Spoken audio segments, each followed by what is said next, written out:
ہم سب اپنے اپنے طور پہ جو کچھ کر سکیں گے وہ ہم کریں گے. یہاں بڑے اچھے لوگ ہیں, بڑا شاندار ماضی میں وہ کام کرتے رہے ہیں. ان لوگوں نے دنیا کے کئی ملکوں میں کام کیا ہے. بڑی اچھی NGO ہے ہوپ فار مین کائنڈ, ان کے ساتھ مل کر ہم کام کر رہے ہیں. میں امید کرتا ہوں کہ پاکستان میں ہم پاکستانیوں کے دکھ کو بانٹنے میں اپنا رول پلے کریں گے اور ہم کچھ ایسا کر پائیں گے جس سے سب کا نہیں تو بہت سارے لوگوں کا ہم دکھ اور درد بانٹ پائیں. اس سے پہلے 2022 میں ہم نے اپنے طور پہ کوشش کی تھی, اب ہم 2025 میں پھر سیلاب آ گیا ہے, اپنی پوری کوشش کریں گے. پاکستان میں بہت سارے دوستوں کو میں نے ایکٹیو کیا ہے اور آپ کو آنے والے دنوں میں وہ ساری ایکٹیویٹی نظر آئے گی جو ہم اپنے سیلاب متاثرین بہن بھائیوں کے لیے کرنے جا رہے ہیں. تو میری گزارش ہے جو لوگ یہاں پہ موجود ہیں مانچسٹر میں اور آس پاس, یہ لوگ تیاری کر لیں اور شام کو 7 بجے سے لے کے 10 بجے تک ہم سب اکٹھے ہوں گے اور پاکستانیوں کی مدد کے لیے فنڈ ریزنگ کریں گے. تو آپ سب اس کا حصہ بنیے اور اپنا کردار ادا کیجیے. اللہ تعالیٰ آپ سب کی ایفرٹ کو قبول فرمائے. اس کے بعد اتوار کو ہم لوگ بریڈ فورڈ میں, یہ اس کو منی پاکستان بھی کہتے ہیں, بہت بڑی تعداد میں پاکستانی وہاں پہ رہتے ہیں, تو بریڈ فورڈ میں جو وینیو ہے اس کا اعلان کر دوں گا نیکسٹ ویلاگ میں یا اس سے اگلے ویلاگ میں. تو بریڈ فورڈ میں ہم ایک پروگرام کرنے جا رہے ہیں اتوار والے دن, اسی طرح شام کو 6-7 بجے سے لے کر رات 9 بجے تک, تقریباً 10 بجے تک ہم وہاں پہ بھی ایک پروگرام کریں گے. اتوار ہے تو ہم کوشش کریں گے کہ 6 بجے شروع کریں اور 9 بجے ختم کریں. تو وہاں جو ہے پاکستانیوں سے اپیل ہے بریڈ فورڈ میں وہ وہاں پہ آئیں اور آ کر سیلاب متاثرین کی مدد کریں اور اس سلسلے کا حصہ بنیں.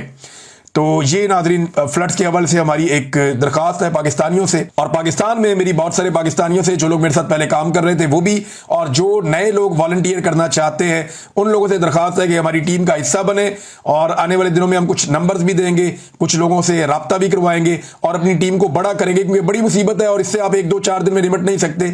یہ معاملہ مہینوں تک چلے گا اور کئی مہینوں تک آپ کو مدد کرنی پڑے گی. یہاں پہ جانوروں کو جو ہے وہ چارہ چاہیے, انسانوں کو جو ہے وہ سائبان چاہیے, پہلے شیلٹر دیا جائے, بستر دیے جائے, سہولیات دی جائے, کھانا دیا جائے, پھر راشن دیا جائے تاکہ وہ خود پکا سکیں.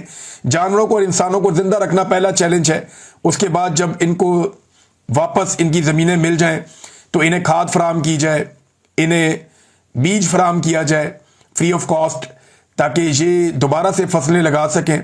جہاں ہم مدد کر سکیں لوگوں کا گھر بنانے میں وہ بھی ہم کوشش کریں گے. ڈیپینڈ کرتا ہے کہ پاکستانی کتنا زیادہ بڑھ چڑھ کے اس سلسلے کے اندر حصہ ڈالتے ہیں.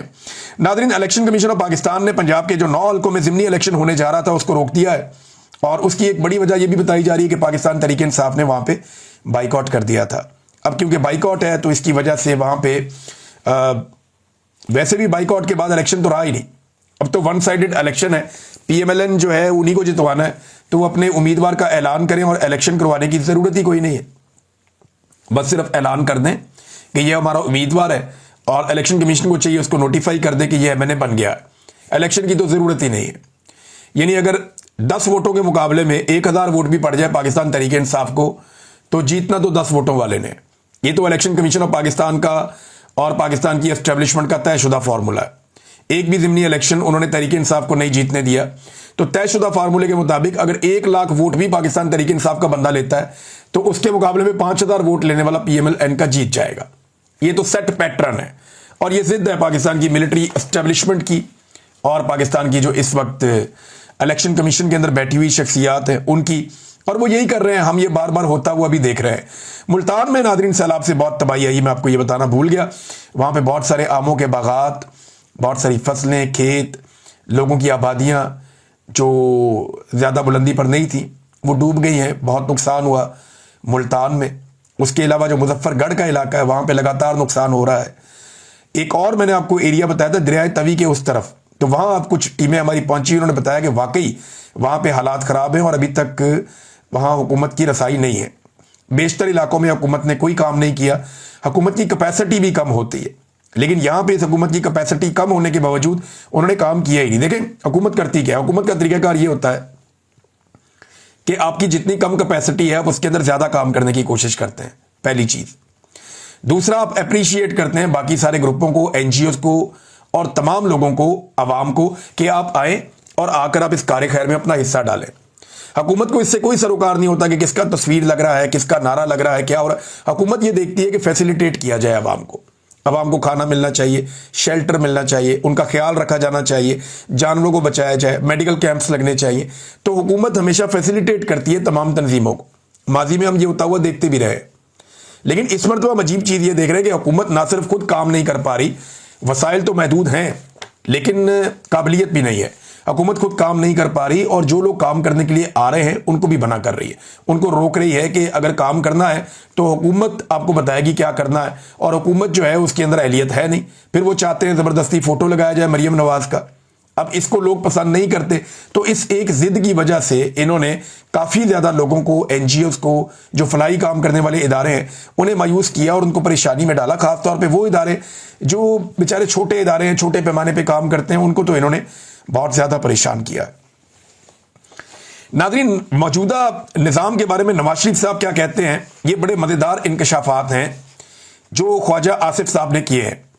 خواجہ آصف صاحب کہتے ہیں کہ میاں نواز شریف صاحب جو ہے نظام کے تسلسل سے بالکل متفق ہیں، اور اس جو ہائیبرڈ نظام ہے اس میں نواز شریف صاحب کو کسی قسم کا کوئی اعتراض نہیں ہے۔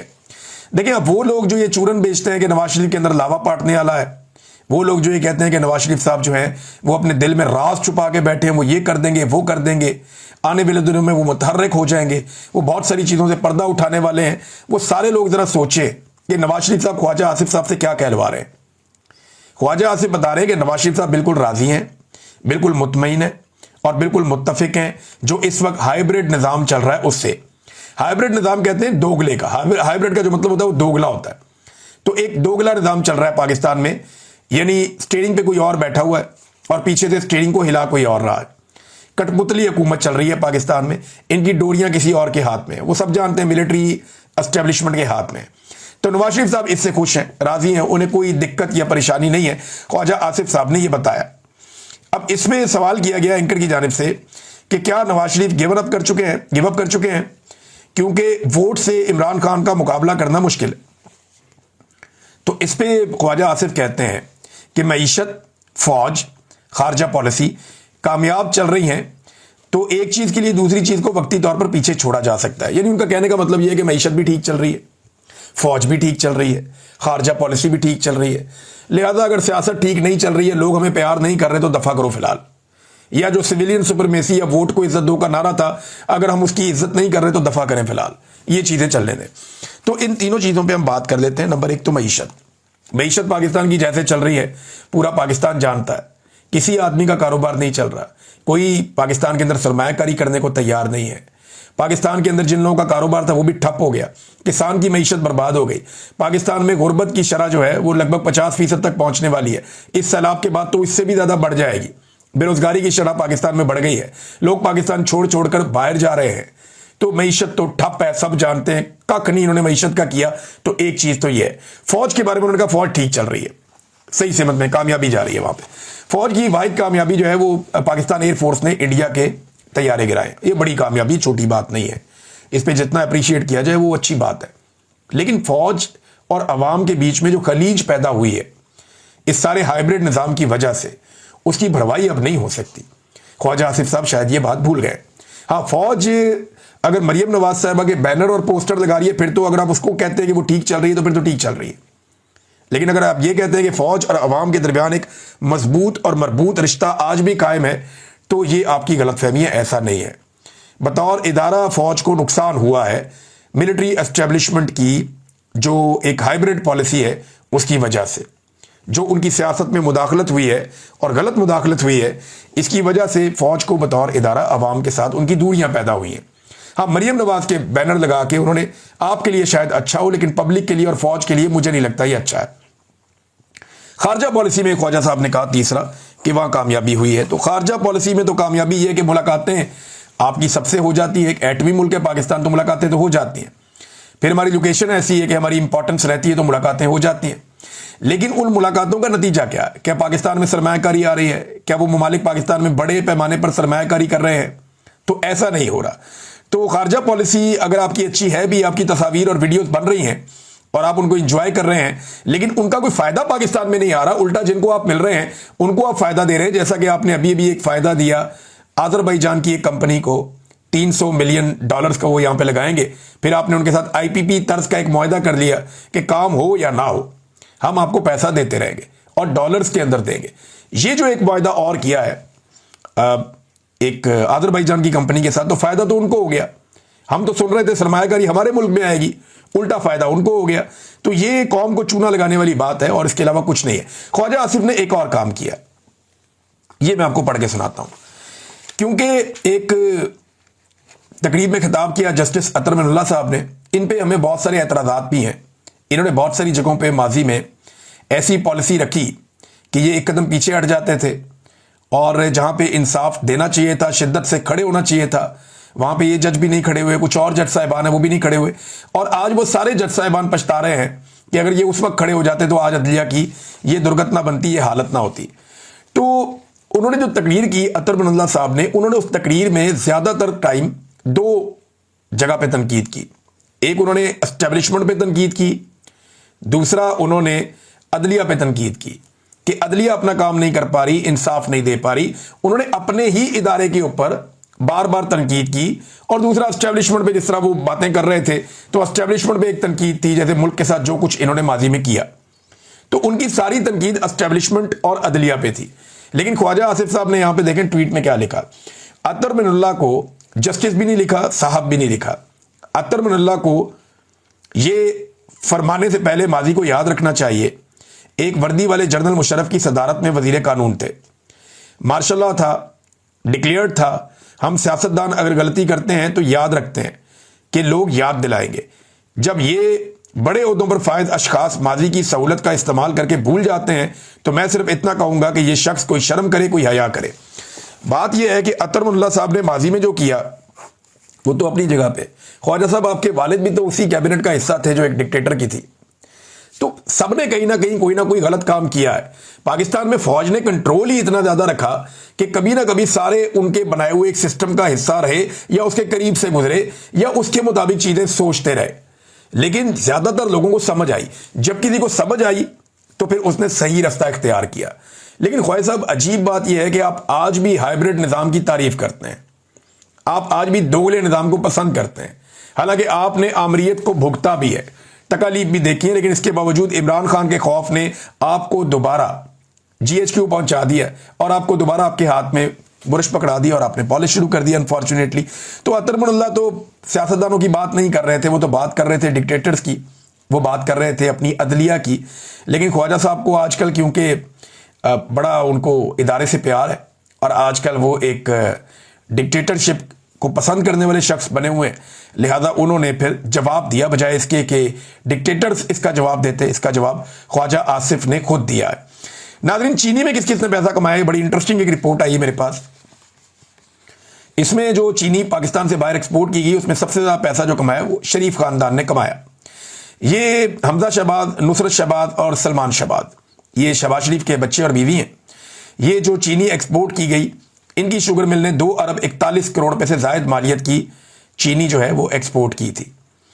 اچھا جی, اس کے بعد حمزہ شہباز, نصرت شہباز کی ایک اور العربیہ شوگر مل ہے, وہاں سے بھی شوگر ایکسپورٹ ہوئی تھی اور انہوں نے 1 ارب اور 20 کروڑ روپے کی شوگر ایک اور ایکسپورٹ کی. دیکھیں کتنا پیسہ بنایا.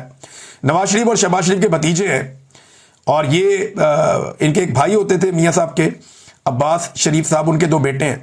ان کی ایک مل ہے چودھری شوگر مل, اور اس شوگر مل نے 1 ارب 49 کروڑ روپے کی چینی ایکسپورٹ کی ہے. سارا فائدہ ان کے اپنے خاندانوں کے پاس.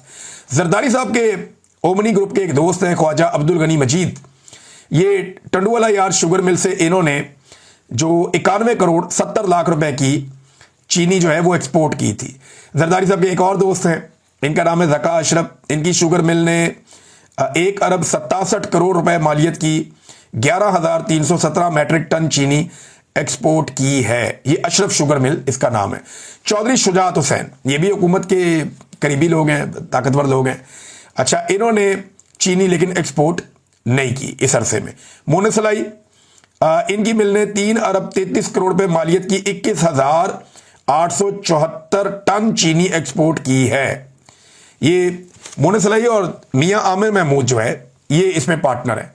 تو خالی مونس سلائی نہ سمجھے, میاں عامر محمود بھی شامل, اور میاں عامر محمود جو ہے وہ ایک ٹی وی چینل کے مالک بھی ہیں. تو ان کی جو رحیم یار خان شوگر مل ہے یہ وہاں سے جو ہے یہ گئی ہے. جہانگیر ترین صاحب کی شوگر ملز جو ہیں انہوں نے مجموعی طور پر 15 ارب روپے مالیت کی 99,000 ٹن چینی ایکسپورٹ کی. دیکھیں سارے لوگ حکومت کا حصہ ہے, سارا گیم سیاستدانوں نے ڈالا ہے.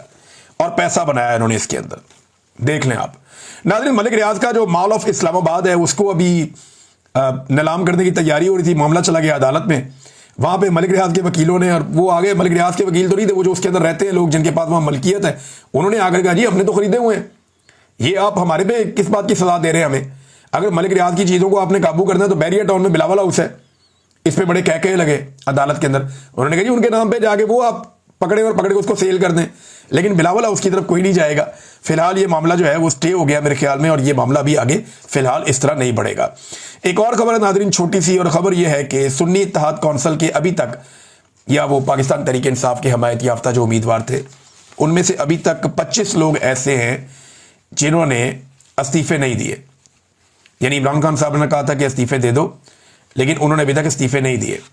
ان میں جو سلیم رحمان صاحب ہیں, سہیل سلطان, محمد بشیر خان, محمد نواز خان, محمد عاطف, شیر علی ارباب, ذوالفقار علی, نسیم علی شاہ, شیر افضل خان, محمد مبین عارف, اسامہ احم میلہ اور محمد بغداد علی خان, غلام محمد علی افضل شاہی, محمد سعد اللہ, عمر فاروق, محمد ریاض فتیانہ, محمد محبوب سلطان, سردار لطیف کھوسا اور عائشہ نذیر, میاں غوث محمد, محمد معظم علی, فیاض حسین, انبر مجید اور خواجہ شراز. یہ وہ لوگ ہیں جنہوں نے ابھی تک عمران خان صاحب کے کہنے کے مطابق قائمہ کمیٹیوں سے استعفے نہیں دیے. اب تک کے لیے اتنا ہی. اپنا خیال رکھیے گا, اپنے اس چینل کا بھی. اللہ حافظ.